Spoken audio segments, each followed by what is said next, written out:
वाळवा सरपंचावर गोळीबाराचा प्रयत्न, आरोपीला तातडीने अटक न झाल्यास आत्मदहनाचा इशारा। वाळवा ग्रामपंचायतीचे सरपंच संदेश सोपान कांबळे यांच्यावर रिव्हॉल्वर रोखून गोळीबाराचा प्रयत्न झाल्याची धक्कादायक घटना घडली असून या प्रकरणी आष्टा पोलीस ठाण्यात गुन्हा दाखल करण्यात आला आहे। दरम्यान आरोपीला तातडीने अटक करून कठोर कारवाई न झाल्यास आत्मदहन करण्याचा इशारा सरपंच संदेश कांबळे यांनी पोलीस प्रशासनाला दिला आहे। याबाबत सरपंच संदेश सोपान कांबळे वय 40 राहणार फुलेनगर वाळवा यांनी दिलेल्या फिर्यादीनुसार संशयित विद्याजित राजे उर्फ संदीप दीपक धनवडे राहणार वाळवा याच्या विरोधात गुन्हा नोंदवण्यात आला आहे। पोलिसांनी दिलेल्या माहितीनुसार शुक्रवारी दिनांक 26 रोजी महापुरुषांच्या जयंतीनिमित्त वाळवा येथे मिरवणूक काढण्यात आली होती। मिरवणूक संपल्यानंतर स्पीकरवरून संशयिताने सरपंच संदेश कांबळे यांचे नाव घेऊन शिवीगाळ केली। त्याकडे दुर्लक्ष करून कांबळे घरी गेले। मात्र रात्री 11:30च्या सुमारास संशयित धनवडे हा मद्यधुंद अवस्थेत पुन्हा कांबळे यांच्या घरासमोर आला आणि मोठमोठ्याने शिवीगाळ करू लागला। आवाज ऐकून संदेश कांबळे घराबाहेर आल्यानंतर संशयिताने त्यांना जीवे मारण्याची धमकी देत जवळील रिव्हॉल्वर काढून त्यांच्या दिशेने रोखली। त्याने ट्रिगर दाबून गोळी झाडण्याचा प्रयत्न केला, मात्र सुदैवाने गोळी फायर झाली नाही। त्यानंतरही संशयिताने शिवीगाळ व धमकी देत तेथून पळ काढल्याचे फिर्यादीत नमूद आहे। या घटनेनंतर आष्टा पोलीस ठाण्यात गुन्हा दाखल करण्यात आला असून पोलीस पुढील तपास करत आहेत। नमस्कार, मी संदेश सोपान कांबळे, लोकनियुक्त सरपंच ग्रामपंचायत वाळवा। गेले इलेक्शन होऊन ग्रामपंचायतचं 3 वर्ष झाली, पण गेले 3 वर्ष झालं संदीप उर्फ विद्याजित राजे दीपक धनवडे ही व्यक्ती माझ्या विरोधात इलेक्शनला उभा राहिली होती, पण तो त्याचा पराभव झाला आणि लोकांनी मला साथ देऊन निवडून आणलं। एक सर्वसामान्य कुटुंबातला माणूस म्हणून लोकांनी माझ्याकडे बघितलं, एक सुशिक्षित म्हणून माझ्याकडे बघितलं आणि लोकांनी मला सरपंच पदाची संधी दिली आणि त्यानंतर मी चांगल्या कामाला सुरुवात केली। गावात काम करत असताना या ठिकाणी 2 सत्ता आल्या, 2 पार्टीच्या सत्ता आल्या। मी सरपंच म्हणून गावाने मला वेगळा मताचा कौल देऊन मला निवडून दिलं। त्यामुळे मी पार्टी किंवा असलं कोणतंही मनात काही द्वेष न ठेवता सगळ्या गावाचा विचार करून आपण गावाच्या हिताचं काम करावं असं मला वाटत होतं आणि त्यास मी सुरुवात पण केली होती। पण गेली 3 वर्ष झालं संदीप धनवडे ही व्यक्ती मला सातत्यानं मानसिक आणि शारीरिक त्रास देत होती। पण मी काय करत होतो की राहून दे, आपल्याला काय गरज आहे, तो गुंड प्रवृत्तीचा माणूस आहे, दारूचा नशेत असतो, त्याला इग्नोर करत होतो आणि आपल्याला आपलं काम स्ट्रेट फॉरवर्ड कसं करता येईल किंवा समोर बघून आपण जात होतो। अशा पद्धतीने मी माझं काम सातत्यानं अजूनही चालू आहे। पण गावात वेगवेगळे चुकीचे धंदे चालू आहेत, त्याच्यावरतीही मी अंकुश आणण्याचा प्रयत्न केलाय। अगदी गावाच्या मध्यावरती देशी दारूचं दुकान होतं, ते सुद्धा मी गावाच्या बाहेर काढलं। पण चांगली कामं करत असताना जसं की या संदीप धनवडेने परवा डॉल्बी घेऊन एक मिरवणूक काढली, मग मला गावातील काही लोकांचा फोन आला की सरपंच तुम्ही ते डॉल्बी तेवढी बंद करा, आम्हाला त्याचा आवाज सहन होत नाही, मला बीपी आहे, अशा अनेक जणांचा फोन आला होता। मग त्या लोकांनी मला फोन केल्यानंतर मी पोलिसांना फोन केला आणि सांगितलं की साहेब त्या ठिकाणी डॉल्बी चालू आहे, तो आवाज कमी करायला सांगा किंवा डॉल्बी बंद करायला सांगा।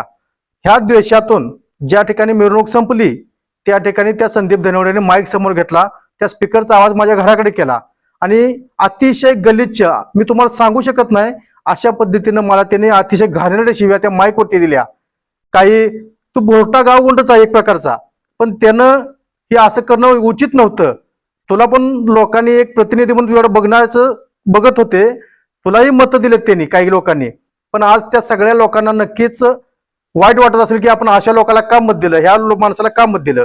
संदेश कांबळे सारखा एक सामान्य कुटुंबातला मुलगा, सुशिक्षित मुलगा जर सरपंच होत असेल आणि त्याच्यावरती जर असं जीवघेणे हल्ले होत असतील तर मी सांगतो रात्री 10:15 दरम्यान त्याने मला शिवीगाळ केली, पण ते पण मी इग्नोर केलं का, तर त्याच्या नादाला कुठं लागायचं, आपण सर्वसामान्य कुटुंबातला माणूस आहे। मग त्यानंतर मी जेवलो आणि झोपलो, पण रात्री 11:15 ते 11:15च्या सुमारास तो माझ्या घरी आला, दारू पिऊन नशेतच आला होता, भिलकटत होता। आला ते डायरेक्ट, हे संध्या तू बाहेर ये, तुला आज मी ठेवणार नाही, उडवणार आहे। मग मला वाटलं मी झोपेत आहे, मला जरा भात झाला असेल, पण पुन्हा मला ती शिवी ऐकवली, संध्या येतोयस का नाही, आणि शिवीगाळी केली आईवरून मला आणि सांगितलं बाहेर ये। मग मी दरवाजा उघडला आणि बाहेर आलो। बाहेर आले त्याने रिव्हॉल्वर काढली आणि डायरेक्ट माझ्या समोर धरून खटका ओढला। रिव्हॉल्वरचा खटका ओढल्या मी जरा थोडासा घाबरलो आणि दंगा झाला तर माझा भाऊ बाहेर आला, माझी पत्नी बाहेर आली आणि त्याला विनवणी करायला लागली की माझ्या भावाला मारू नका वगैरे। हे सांग म्हटलं तुझ्या भावाला ठेवत नाही जिवंत, म्हटलं मारायला चालू आहे। पण त्याच्याबरोबर एक 2-3 मला अजून ते आठवत नाही की नक्की रात्रीच्या अंधारात की ती कोण होते. त्या माणसाने त्याला अण्णा राहून दे, ह्याला परत बघूया असं म्हणून त्याला तिथून ढकलून नेला. पण तरी पण तो मागो वळून वळून शिव्या देत होता आणि सांगत होता तुला जिवंत ठेवणार नाही, आत्ता वाचला परत तुला सोडणार नाही. पण नशिबानं त्या रिव्हॉल्वर मधून ती गोळी बाहेर पडली नाही, त्यामुळे माझा जीव वाचवला. पण हिथं थांबून उपयोग नाही साहेब. झालं काय की रिव्हॉल्वर मधून गोळी निघली असती तर माझा जीव गेलाच असता. मी घाबरलो होतो नक्कीच. का सर्वसामान्य कुटुंबात मला रिव्हॉल्वर कसली असते तेच माहित नाही. आज सरपंच आहे मी गावचा, आणि ज्यावेळी मी पोलिसात तक्रार द्यायला गेलो, दुपारी 12 वाजता मी पोलिसांच्या जवळ बसलो होतो. ती रात्री 12 वाजेपर्यंत माझी तक्रार सुद्धा घेतली गेली नाही. कारण का एवढा मोठा हा गुंड आहे, एवढा मोठा गाव गुंड आहे, दारूच्या नशेत असतो, कायम त्या पोलिसांच्या दलाल्याच करत असतो. ह्याकडे दुसरा कुठला कामधंदा पण नाही. आणि मी चांगलं काम करतोय म्हणून ह्यानं मला जर शिवीगाळ केली किंवा माझ्यावरती गोळ्या झाडण्याचा जर प्रयत्न करत हा असेल तर ह्याला सजा झाली पाहिजे, शिक्षा चांगली झाली पाहिजे असं माझं मत आहे. पण एकच सांगतो की पोलिसांनी टाकसाळ केली. त्या रिव्हॉल्वर घरात येऊन रिव्हॉल्वर धरून जर गोळ्या घालणार असेल, त्यातनं गोळी निघली नाही हा नंतरचा प्रश्न. पण त्यासाठी जी लागणारी कलम आहेत ती सुद्धा पोलिसांनी योग्य पद्धतीने वापरली नाहीत. त्याला वाचवण्याचा प्रयत्न पोलिसांनी पण केला. मी तर म्हणतो की पोलिसांनी नक्की त्याची बाजू का घेतात. मी एवढा मोठा जर सरपंचाचा जर तुम्ही ऐकत नसाल वाळव्यासारख्या गावच्या, तर मग सर्वसामान्य जनतेनं कुणाकडे बघायचं. पोलिसांना माझा समोर सवाल आहे की तुम्ही माझ्यासारख्या सरपंचाला न्याय देऊ शकत नसाल तर सर्वसामान्य माणूस कुणाकडे बघणार आणि कुणाच्या दावणीला जाणार तेवढं सांगावं. आणि माझ्या पाठीमागे नक्कीच मंत्री कुठलं नसेल, मी एक सामान्य कुटुंबातला आहे. पण एक आहे की काम करत असताना, चांगलं काम करत असताना गतिरोधक किंवा अडीअडचणी जरी असल्या, आता माझी बॉडी सुद्धा 2 बॉडी आहेत म्हणून मगाशी बोललो मी तुम्हाला, पण ते सगळे आमचं वैचारिक मतभेद नक्कीच असतील म्हणून काही एकमेकाला कोण गोळ्या झाडायला जात नाही. फक्त यातलं म्हणायचं काय मला, तुम्ही त्या संदीप धनवडेने माझ्यावरती गोळीबार केला, माझ्या घरात येऊन गोळीबार केला, तरी सुद्धा पोलीस त्याला साध्या म्हणजे बोलवून सुद्धा घेत नाहीत किंवा त्याला आतमध्ये टाकत नाहीत. असं का? हा माझ्यावर होणारा फार मोठा अन्याय आहे साहेब. माझ्यावर जो भ्याड हल्ला झालाय, गोळीबार झाला, पण तरी सुद्धा एवढं मोठं कांड होऊन सुद्धा पोलीस जर संदीप धनवडेला, त्या गाव गुंडाला जर अटक करत नसतील तर मी आज DYSP ना जे एक पत्र दिलंय, त्या निवेदन दिलंय, त्या निवेदनात मी सरळ म्हटलंय की मी त्याला जर अटक नाही झाली, त्याच्यावरती 109 म्हणजे आजच्या घडीला 109 आणि जुनं 307 असं एक कलम होतं, ते कलम त्यामध्ये त्यांनी ऍड केलेलं नाही. ते कलम ऍड नाही केलं तर मी आष्टा पोलीस स्टेशन समोर जाऊन आत्मदहन करीन असा इशारा मी पोलिस स्टेशनला देतो.